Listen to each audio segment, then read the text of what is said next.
이 시간 우리가 함께 볼 하나님의 말씀은 누가복음 4장 16절로 19절의 말씀입니다. 누가복음 4장 16절로 19절의 말씀입니다. 제가 보는 성경으로 신약 94쪽입니다. 누가복음 4장 16절로 19절 말씀 우리가 함께 합독하겠습니다. 예수께서 그 자라나신 곳 나사렛에 이르사 안식일에 늘 하시던 대로 회당에 들어가사 성경을 읽으려고 서심해 선지자 이사야의 글을 들이거늘 책을 펴서 이렇게 기록된 데를 찾으시니 곧 주의 성령이 내게 임하셨으니 이는 가난한 자에게 복음을 전하게 하시려고 내게 기름을 부으시고 나를 보내사 포로된 자에게 자유를 눈먼 자에게 다시 보게 함을 전파하며 눌린 자를 자유롭게 하고 주의 은혜의 해를 전파하게 하려 하심이라 하였더라. 아멘. 할렐루야. 이 시간 우리 마음에 있는 모든 고통이 우리 주님의 십자가로 말미암아 큰 기쁨으로 바뀌게 될 줄 믿습니다. 우리가 물에 빠진 사람을 구해내는 방법을 생각해 보면서 과연 그 방법 중에 어떤 방법이 우리가 하나님께 받은 구원의 모습과 같은지 한번 생각해 보려고 합니다. 지금 우리 눈앞에 물에 빠진 사람이 있습니다. 1번 수영하는 법을 알려준다. 2번 구명보트를 던져준다. 그리고 마지막 3번은 그냥 건져 올린다. 이 1번부터 3번 중에 하나님이 우리를 구원하신 방법은 과연 몇 번의 모습과 같을까요? 자, 1번이라고 생각하시는 분, 2번이라고 생각하시는 분, 난 3번이다 라고 생각하시는 분. 네, 3번이 제일 많으신데요, 우리가 다소 헷갈릴 수는 있지만 우리가 받은 구원의 모습은 3번과 같습니다.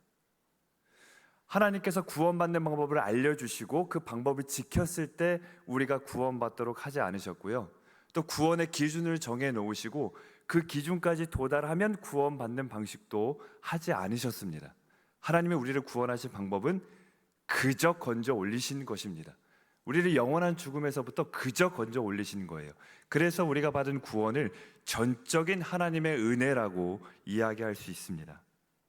그런데 문제는 우리는 그 사실을 알면서도 감격스럽지가 않다는 거예요. 분명히 오직 은혜로 구원받았는데 감격이 크질 않습니다. 마치 이런 것과 같습니다.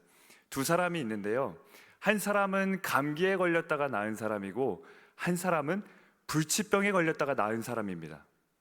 과연 두 사람 중에 누가 더 큰 감격으로 살아갈까요? 감기에 걸렸다 나은 사람일까요? 아닙니다.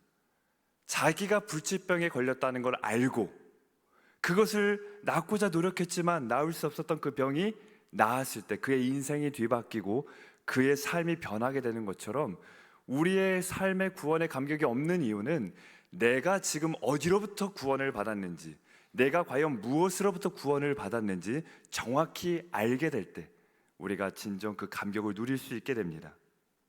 오늘 이 본문 말씀은 바로 우리에게 그 구원의 감격을 안겨줍니다. 이 누가복음의 말씀을 보니까 예수님께서 나사렛에 계실 때 일인데요, 그때 당시의 예배는 회당이라는 곳에서 드려지고 있었습니다.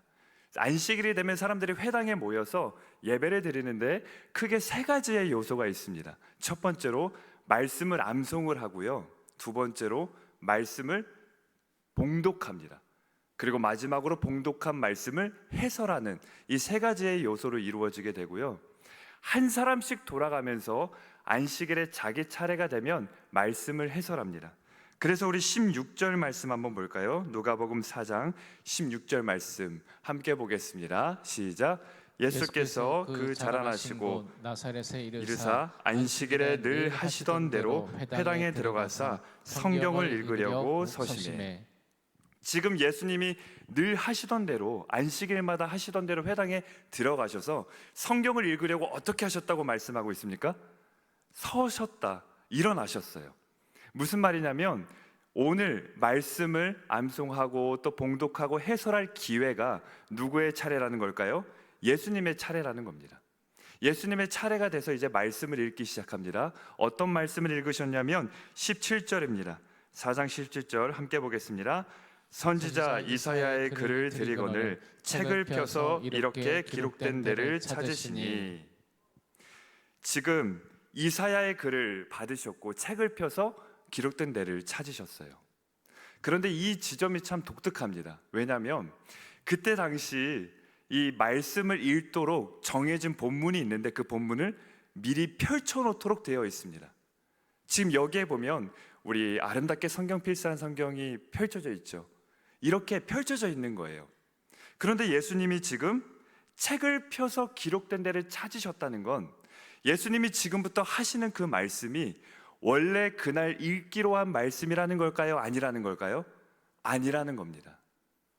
그날 읽기로 한 정해지지도 않은 본문을 예수님은 일부러 찾으셨고 그것을 굳이 읽어주셨습니다. 예수님께서 중요하게 여기셨기 때문인데요. 예수님이 그렇게 중요하게 여기셨던 말씀이 어떤 내용인지 우리 18절과 19절 말씀 다시 한번 우리 합독하겠습니다. 주의 성령이 내게 임하셨으니 이는 가난한 자에게 복음을 전하게 하시려고 내게 기름을 부으시고 나를 보내사 포로된 자에게 자유를, 눈먼 자에게 다시 보게 함을 전파하며 눌린 자를 자유롭게 하고 주의 은혜의 해를 전파하게 하려 하심이라 하였더라. 아멘. 앞으로 예수님께서 어떤 사역으로 지금 우리에게 보여주실지 그 사역의 방향성과 예수님이 왜 이 땅에 오셨는지에 대해서 이 말씀을 통해 우리에게 들려주신 거예요. 그런데 이 말씀은 예수님의 생각으로부터 나온 게 아니라 원래 기록된 이사야의 말씀입니다. 예수님께서는 지금 이사야 61장을 인용해서 말씀하고 계세요. 그러면 예수님이 인용하신 말씀도 함께 봐야 되는데 이사야 61장 1절로 2절 말씀입니다. 우리 함께 보겠습니다. 주 여호와의 영이 내게 내리셨으니 이는 여호와께서 내게 기름을 부으사 가난한 자에게 아름다운 소식을 전하게 하려 하심이라. 나를 보내사 마음이 상한 자를 고치며 포로된 자에게 자유를, 갇힌 자에게 노임을 선포하며 여호와의 은혜의 해와 우리 하나님의 보복의 날을 선포하여 모든 슬픈 자를 위로하되. 아멘. 지금 이사야와 누가복음의 말씀이 다 같지만 다른 한 가지가 우리 눈에 띄죠. 어떤 말씀일까요? 예수님께서는 지금 말씀을 피셨습니다. 그리고 모든 사람이 핀 말씀을 눈으로 읽게 되어 있어요. 그리고 해설자의 음성을 통해서도 듣게 되어 있습니다. 그런데 예수님께서는 기록된 것과 다르게 의도적으로 한 가지를 틀리게 그리고 다르게 예수님의 새로운 해설로 우리에게 들려주시는 거예요. 이사야에는 이렇게 기록되어 있습니다. 여호와의 은혜의 해와 우리 하나님의 보복의 날이라고 기록되어 있는데요. 누가복음에 보니까 예수님이 이렇게 말씀하세요. 주의 은혜의 해를 전파하게 하려 하심이라.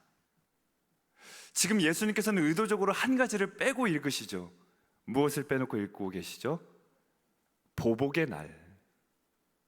보복의 날을 빼놓고 은혜의 해만을 말씀하고 계세요. 어떤 의도이실까요? 바로 이거를 깨닫게 하시기 위함입니다. 예수님께서 이와 같이 하신 이유는 바로 이사야에 예언된 그 보복의 날은 예수님이 홀로 다 받으시고 우리에게는 은혜에만 주시고자 이 땅에 오셨다는 이 사실, 이것을 깨닫게 하시고자 이렇게 말씀하셨습니다.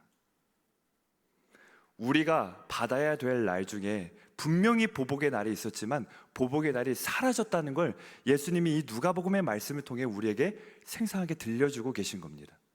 예수님께서 홀로 그 하나님의 진노를 다 받아내셨습니다. 이 보복의 날을 다 예수님이 혼자 받아내셨습니다. 바로 그것이 십자가의 죽음입니다. 예수님께서 십자가의 죽으심은 하나님의 보복의 날이었던 거예요. 하나님의 진노가 부어지고 쏟아지는 날이었습니다. 그 말씀을 들은 사람들은 이렇게 반응합니다. 22절입니다. 4장 22절 함께 보겠습니다. 그들이 다 그를 증언하고 그 입으로 나오는 바 은혜로운 말을 놀랍게 여겨 이르되 이 사람이 요셉의 아들이 아니냐.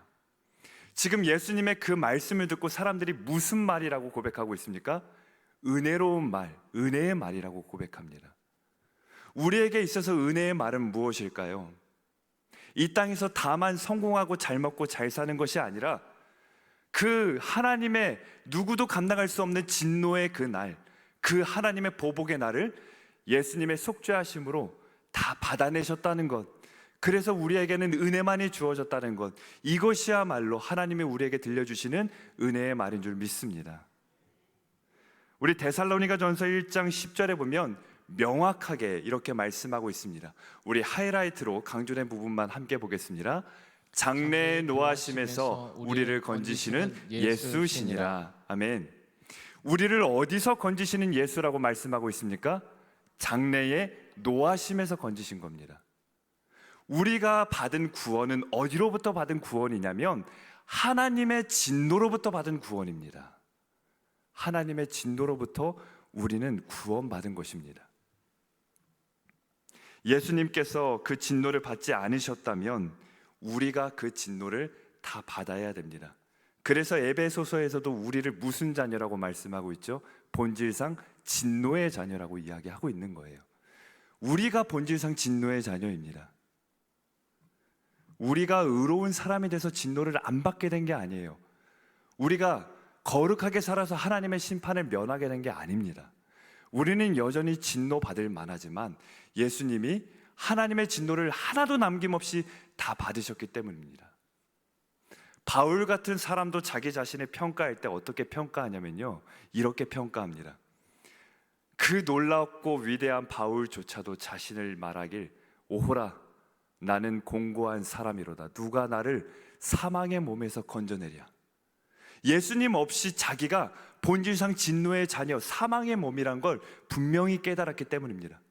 그런데 그 사망이, 그 진노가 임하지 않는 이유는 바울이 거룩해서도 아니고 우리가 의롭기 때문도 아니라 예수님이 하나님의 진노를 남김없이 다 받으셨기 때문입니다.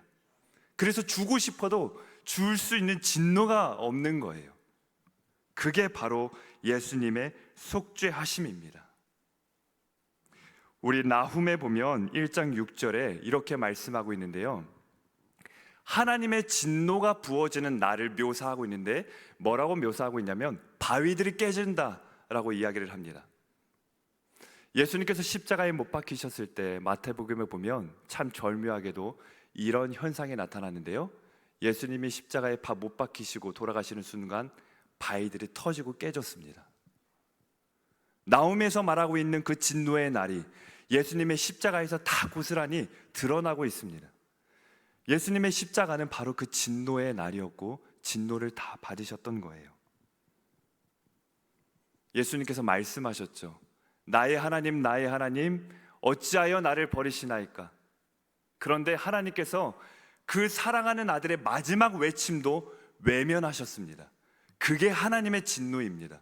그렇게 무서운 거예요.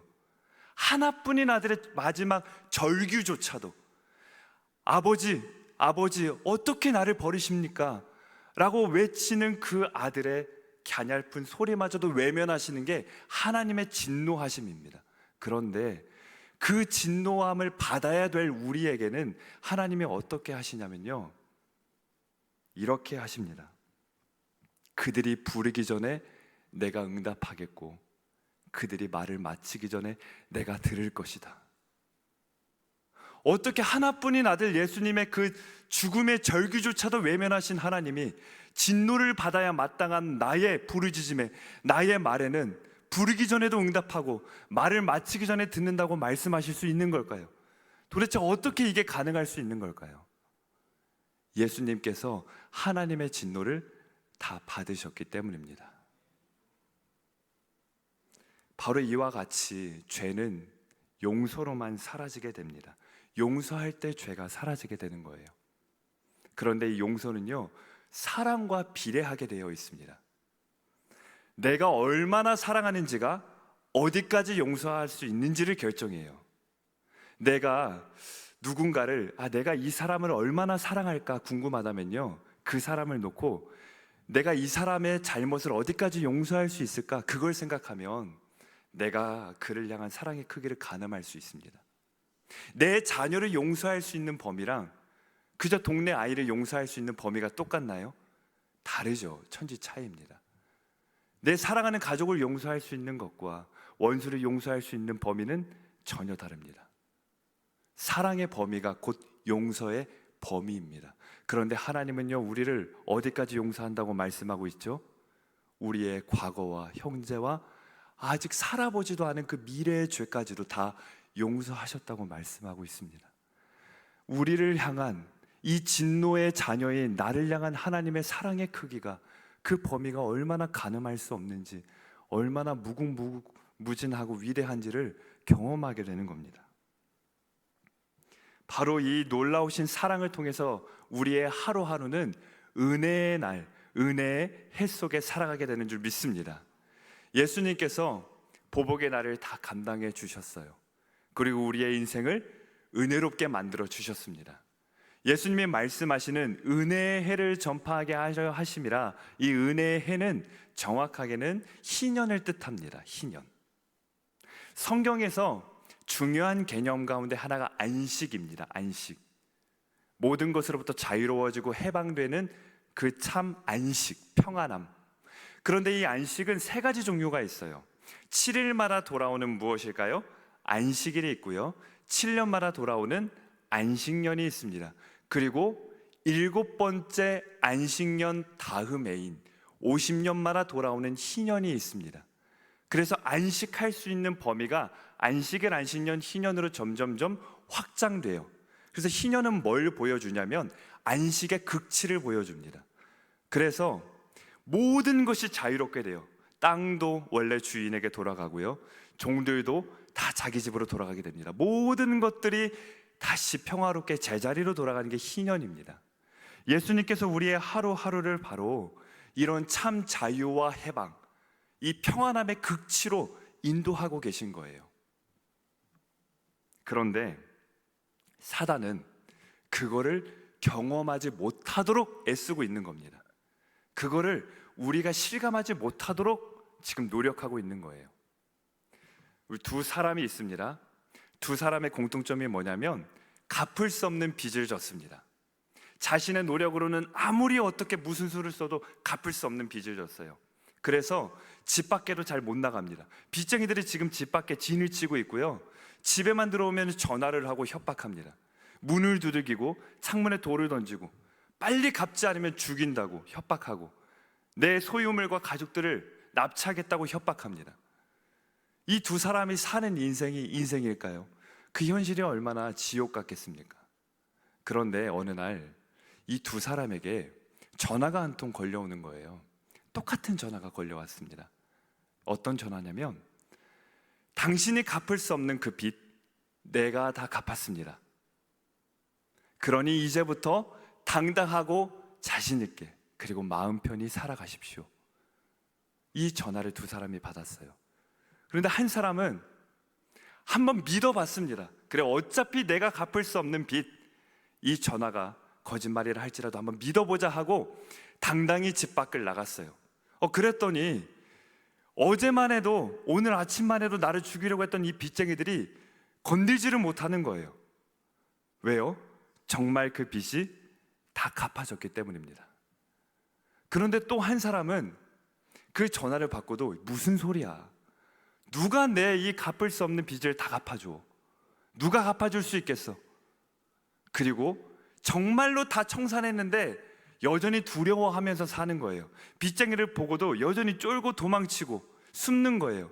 그러면 그 사람들이 이 사람에게 친절하게, 그렇게 이제 하지 않아도 된다고, 당신 빚 누가 다 갚아줬으니까 평안하게 살라고 그렇게 말을 할까요? 아니면 지금 쟤를 보니까 아직 갚은 줄 모르네? 그러면서 계속 협박하고 위협할까요? 계속 협박하고 위협하게 되는 겁니다. 우리가 그리스도의 속죄, 하나님이 나에게 주신 값없는 구원을 확신하지 못하면 사탄은 마치 빚을 독촉하는 빚쟁이처럼 우리를 참수하고 괴롭히는 겁니다. 지금 네가 받아야 될 진노가 남아있는데, 지금 네가 아직도 짓고 있는 죄가 있는데 과연 하나님이 너를 사랑하실까? 너 그 죄값 갚아야 돼. 너 아직 다 갚지 못했어. 그렇게 협박하고 괴롭히는 겁니다. 그러나 그리스도의 십자가를 바라보는 순간, 그것을 진정으로 확신하는 순간 우리의 이 모든 고통으로부터 자유로워질 줄 믿습니다. 우리 찬송가를 부를 텐데요, 가사가 이렇습니다. 십자가 십자가 내가 처음 볼 때에 나의 마음의 큰 고통 사라져 오늘 믿고서 내 눈 밝았네 참 내 기쁨이 영원하도다. 아멘. 우리가 생각해보면 십자가를 처음 봤던 그 순간, 그때도 우리 가정에 문제 있었거든요. 내 삶에 어려움이 있었습니다. 그때도 물질로 인한 힘듦이 있었어요. 그런데 마음의 큰 고통이 분명히 사라졌습니다. 그런데도 지금은 이상하게 십자가를 바라봐도 고통이 사라지지 않는 것만 같아요. 그래서 우리는 어느샌가부터 십자가가 아니라 세상을 바라봐야지만 고통이 사라지는 것처럼 그렇게 살아가고 있습니다. 우리가 이 시간 찬양하며 나아갈 때 다시 우리 십자가 앞에 섰으면 좋겠습니다. 다시 그 십자가를 바라볼 때 우리의 마음에 있는 모든 고통이 사라질 줄 믿습니다. 우리 이 시간 그 믿음의 고백으로 만왕의 왕 내 주께서 이 찬송가 믿음으로 함께 찬양하며 나아가겠습니다.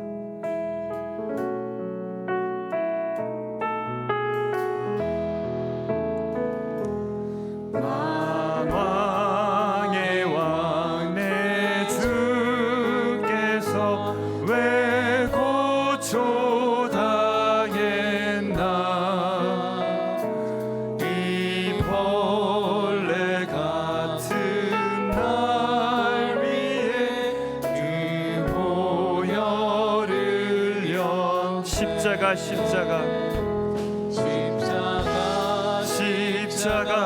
내가 처음 볼 때에 나의 마음의 큰 고통 사라져 오늘 믿고서 내 눈 밝았네 참 내 기쁨 영원. 우리 손을 들고 함께 찬양합니다. 주 십자가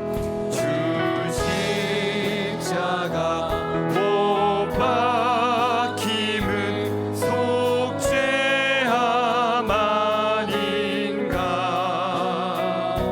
그 긍휼함과 그 은혜 말할 수 없던 십자가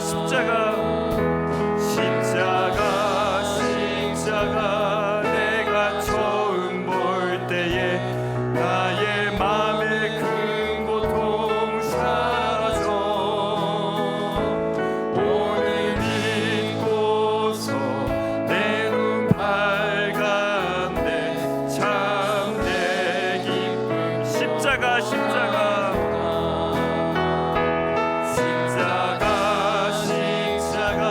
내가 처음 볼 때에 나의 마음의 큰 고통 사라져 오늘 믿고서 내 눈 밝았네 참 내 기쁨 영원하도다. 우리 이 시간 함께 기도하기 원합니다. 이 시간 기도할 때 하나님 다시 십자가를 바라보기 원합니다. 우리 가정이, 우리의 자녀와 우리의 교회와 내 삶이 다시 그 십자가를 바라보기 원합니다. 다른 것 많이 바라봤지만 내 마음의 큰 고통이 사라지는 듯 하여도 더 큰 고통이 생기고 말았음을 경험하고 말합니다. 하나님, 이 마음의 고통, 내 가정의 고통, 내 인생의 고통 무엇으로 기쁨으로 바꿀 수 있겠습니까? 우리 주님의 십자가가 아니면, 우리 하나님의 은혜가 아니면 이 고통은 기쁨으로 바뀔 수 없음을 고백합니다. 그러나 주님, 우리 하나님의 은혜라면, 우리 예수님의 십자가라면 그 어떤 고통도 기쁨으로 바뀔 줄 믿사오니 주님이 이 시간 십자가를 바라보며 나아갈 때 우리의 삶의 모든 고통이 기쁨으로 바뀌게 하여 주시옵소서. 우리 다 함께 주의 이름 부르며 기도하며 나아갑니다. 주여, 하나님 아버지, 이 시간 우리가 다시 한번 그 십자가에 서며 나아갑니다. 하나님, 다시금 그 십자가를 바라보며 나아갑니다. 십자가가 아니라 이 세상 다른 것들 어느샌가 바라보기 시작했지만 내 마음의 고통이 사라지는 듯 하여도 더 큰 고통이 찾아왔습니다. 그 고통이 더 가중됐습니다. 더 무거운 짐을 지게 되었습니다. 주님, 이 가정의 짐을, 내 영혼의 짐을, 우리의 삶의 이 고통을 무엇으로 기쁨으로 바꿀 수 있겠습니까? 그 무엇이 이 고통을 기쁨으로 바꿀 수 있겠습니까? 우리 하나님의 은혜가 아니면, 우리 주님의 십자가가 아니면 하나님 그 어떤 것도 내 마음의 고통을 기쁨으로 바꿀 수 없음을 고백하오니 주여, 십자가를 바라보는 이 시간, 우리가 주 앞으로 나가는 그때에 우리의 모든 삶의 고통이 기쁨으로 바뀌게 하여 주시옵소서. 하나님, 나를 위하여 죽으신 그 주님의 속자심을 믿고 나아갑니다. 하나님의 진노가 사라졌사오니 더 이상 그 무엇이 우리를 두렵게 할 수 있겠습니까? 더 이상 우리가 두려울 것이 무엇이 있겠습니까? 하나님, 우리를 믿는 그 믿음으로 말미암아 넉넉히 이기며 살아갈 수 있도록 인도하여 주시고, 우리가 십자가를 바라보며 나아갈 때 그 사단의 참소와 그 시험과 그 유혹으로부터 담대히 승리하며 나아갈 수 있도록 주여 인도하여 주시옵소서. 믿음으로 선포하며 나아가기를 원합니다. 예수님께서 나의 모든 그 진노를 내가 받아야 할 그 보복의 나를 다 받으셨사오니 하나님, 이제는 우리가 감사함으로 나아가게 하여 주시고, 우리가 더욱더 나에게 맡겨진 그 소망을 붙들며 나아갈 수 있도록 하나님 인도하여 주시고 역사하여 주시옵소서. 우리의 자녀가, 우리의 가정이 그 십자가를 바라볼 때 주여 우리의 모든 삶의 고통이 기쁨으로 바뀌게 하여 주시옵소서. 인도하여 주시옵소서. 하나님, 이 시간 다시 십자가를 바라봅니다. 어느샌가부터 우리가 다른 것을 많이 바라봤습니다. 마음의 고통이 사라지는 것 같아서 물질도 바라보고 세상도 바라보고 사람도 바라보고 여러 가지 바라봤습니다. 그런데 사라지는 게 아니라 더 무거워졌습니다. 주님, 더 아파졌습니다. 주님, 이제 다시 십자가를 바라보니 내가 해결할 수 없는 이 영혼의 고통, 영원한 기쁨으로 바꾸어 주시옵소서. 내 자녀에게도 고통이 있습니다. 우리 가정에도 고통이 있습니다. 내가 어떻게든 해주고 싶지만 해줄 수가 없습니다. 그러나 주님, 우리 하나님은 하실 수 있사오니 주여 역사하여 주시옵소서. 우리 주님의 십자가라면, 하나님의 은혜라면 그 어떤 고통도 기쁨으로 바뀌게 하실 줄 믿습니다. 우리 가정이, 내 삶이, 우리의 자녀가 온전히 주의 십자가를 바라봄으로 인하여 영원한 기쁨을 누리는 우리의 인생 될 수 있도록 역사하여 주시옵소서. 예수님의 이름으로 기도합니다. 아멘.